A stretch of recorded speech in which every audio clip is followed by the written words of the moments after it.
terutama di dalamnya majelis ilmu. Hadisnya sangat agung karena cukup panjang, saya terjemahkan langsung. Hadis ini riwayat Bukhari. Abu Hurairah berkata bahwasanya Rasulullah SAW bersabda, sesungguhnya Allah yang maha suci dan maha pemurah mempunyai malaikat yang berkeliling di jalan mencari orang-orang yang berzikir. Lalu kalau mereka menemukan mereka lagi berzikir, mereka memanggil teman-temannya. Para malaikat saling memanggil. Kemarilah, kata mereka satu sama yang lain. Lalu para malaikat itu menaungi mereka dengan sayapnya sampai ke langit dunia. Jadi bersusun-susun sampai ke langit dunia yang sangat jauh. Maka Allah bertanya kepada mereka, padahal dia mengetahui apa yang diucapkan hamba-hambaku yang kalian sedang naungin tuh. Dan insya Allah majelis ilmu, kata para ulama, nomor satu di sini. Majelis zikir adalah majelis ilmu yang diutamakan di sini. Karena Nabi SAW sering kali membahasakan majelis beliau yang pada saat membahas wahyu dalam majelis zikir kepada Allah SWT. Semua yang mengingat Allah masuk dalamnya. Maka Allah pun bertanya kepada para malaikat yang sedang mendengar atau menaungi para orang-orang yang dinaungi oleh malaikat. Maka tadi di awal saya bilang ikhlaskan niat teman-teman. Ini janji Rasulullah SAW, tidak mungkin salah. Malaikat sedang menaungi kita dan Allah bertanya kepada para malaikat-malaikatnya, apa yang sedang diucapkan hamba-hambaku? Maka para malaikat menjawab, mereka mensucikan, membesarkan, memuji dan mengagungkanmu. Allah bertanya lagi, apakah mereka pernah melihatku? Maka malaikat mengatakan, tidak demi Allah, mereka tidak pernah melihatmu. Allah berfirman lagi, bagaimana seandainya mereka melihatku? Maka para malaikat menjawab, seandainya mereka melihatmu ya Allah, mereka akan lebih banyak beribadah, mengagungkan dan memuliakanmu. Lalu Allah bertanya lagi, apa yang mereka minta? Para malaikat mengatakan, mereka memohon surga kepadamu. Allah berkata lagi, apakah mereka pernah melihat surga itu? Para malaikat menjawab, tidak demi Allah, mereka belum pernah melihatnya. Allah berfirman lagi, bagaimana seandainya mereka sudah melihat atau sedang melihat surga itu? Para malaikat menjawab, mereka akan lebih merindukan dan lebih bersungguh-sungguh memintanya dan lebih terpesona. Kemudian Allah bertanya, mereka berlindung dari apa? Para malaikat menjawab, mereka berlindung dari neraka. Allah SWT bertanya, apakah mereka pernah melihat neraka itu? Para malaikat menjawab, tidak demi Allah, mereka belum melihatnya. Allah yang maha suci dan maha pemurah bertanya, bagaimana seandainya mereka melihat neraka itu? Para malaikat menjawab, mereka akan lebih takut dan menghindar darinya. Lalu Allah berfirman lagi, saksikanlah, sesungguhnya aku telah mengampuni mereka. Maka salah satu malaikat berkata, di antara mereka ada si fulan yang tidak termasuk orang-orang yang berzikir, akan tetapi dia datang karena ada sebuah keperluan lain. Maka Allah SWT menjawab, mereka adalah sebuah kaum yang mana orang yang duduk bersama mereka tidak akan sengsara.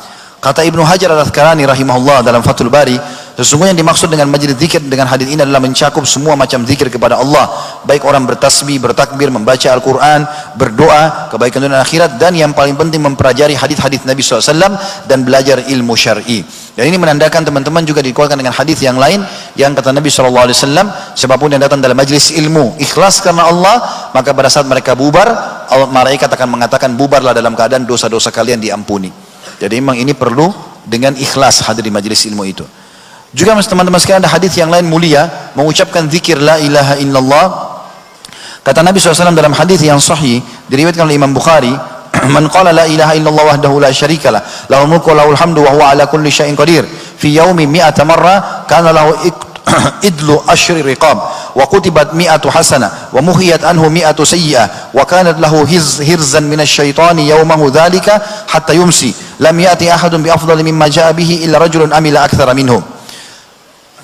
Artinya, barang siapa yang membaca la ilaha illallah wahdahu la syarikalah, tidak ada Tuhan yang berhak disembah kecuali Allah dan tidak ada sekutu bersamanya, lahul mulku wa lahul hamdu, dia memiliki kerajaan dan puji-pujian, wa huwa ala kulli syai'in qadir, dan dia mampu mengerjakan apa yang dia inginkan.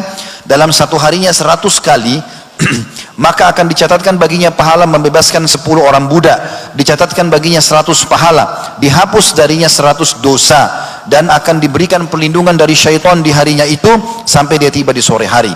Dan tidak ada orang yang datang hari kiamat mengalahkan pahala dia kecuali orang yang berbuat seperti dia atau lebih. Juga teman-teman, di antara zikir yang mulia subhanallahi wa bihamdi, itu saja kalimat ringan. Ini saya pernah jelaskan, 1 menit bisa kita baca 100 kali. Subhanallahi wa bihamdi, subhanallahi wa bihamdi. Ini mulia. Hadis sahih riwayat Bukhari. Abu Hurairah berkata radhiyallahu anhu, man qala subhanallahi wa bihamdi mi'ata marrah, huttat anhu khatayahu wa in kanat mithlu zabadil bahr. Siapa yang mengucapkan subhanallahi wa bihamdi, maha suci Allah dan segala puji baginya 100 kali dalam sehari, akan digugurkan, dileburkan semua kesalahannya walaupun sebanyak buih di lautan. Ini 100 kali sekitar 1 menit. Lagi lampu merah, lagi di jalan, lagi tunggu antri lift, lagi belanja di pasar, bisa diucapkan subhanallahi wa bihamdi sampai 100 kali. Dan juga mengucapkan subhanallah, terutama saya bilang tadi di 10 awal Zulhijjah ini teman-teman sangat mulia. Ya, karena zikir ini adalah yang diperintahkan oleh Nabi SAW. Dalam hadis yang sahih riwayat Muslim, Mus'ab bin Sa'ad radhiyallahu anhu berkata, "Kunna inda Rasulillah sallallahu alaihi wasallam faqala ayajizu ahadukum ay yaksiba kulla yawmin alfa hasanah?" Fasa'alahu sa'ila min julasai, "Kaifa yaksibu ahaduna alfa hasanah?" Qala yusabbihu mi'ata tasbihah fayuktabu lahu alfu hasanati wa yuhattu anhu alfu atau yuhattu alfu khati'ah. Kami pernah berada di sisi Rasulullah SAW lalu beliau bertanya, apakah seseorang di antara kalian tidak mampu memperoleh 1000 pahala dalam sehari? Maka kata para sahabat, atau apakah kalian tidak mau mendapatkan 1000 pahala dalam sehari? Kata para sahabat, bagaimana bisa kami mendapatkan 1000 pahala ya Rasulullah? Kata Nabi SAW, bertasbih 100 kali, subhanallah, subhanallah, subhanallah 100 kali, maka akan ditulis baginya 1000 kebaikan dan dihapus darinya 1000 kesalahan.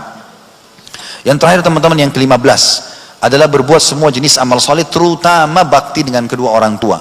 Ini berbuat baik saja, senyum dengan orang tua, menyiapkan makanannya, mengucapkan salam, menanyakan kabarnya, menghilangkan kesusahan, memenuhi kebutuhan, semua berhubungan dengan orang tua ini.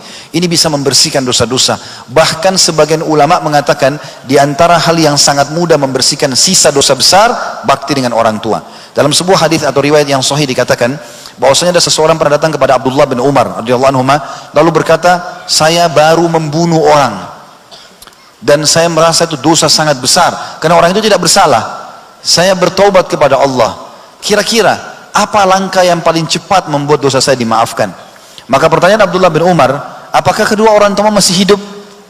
Kata dia, "Tidak ada lagi. Tidak ada ayah, tidak ada ibu."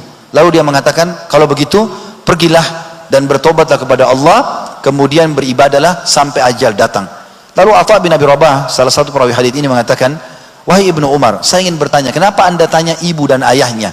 Kata Abdullah bin Umar, "Saya tidak pernah menemukan penyampaian Nabi SAW yang paling cepat dalam membersihkan dosa dibandingkan dengan bakti kepada kedua orang tua." Telepon, kalau sudah di Makassar sekarang atau di kota-kota besar, orang tua masih hidup ada di kampung, telepon, tanya kabarnya, minta didoakan. Doa para ulama atau doa-doa para orang tua itu sangat makbul.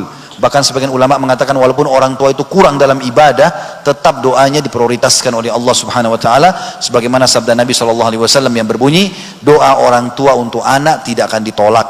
Mumpung mereka masih hidup teman-teman, berdoalah." Sebagian salaf pada saat orang tuanya meninggal satu, dia menangis terisak-isak, ditanya oleh muridnya, "Kenapa?" Dia mengatakan, "Karena setengah pintu surga sudah tertutup, tinggal setengah lagi, saya harus mengejarnya sebelum yang satu ini tertutup lagi buat saya." Allahu alam. Ini bahasan kita insyaallah. Mudah-mudahan apa yang kita kutip pada hari ini bisa mengambil atau diambil manfaat darinya, dan kita berdoa kepada Allah SWT semoga kita diberkahi adanya.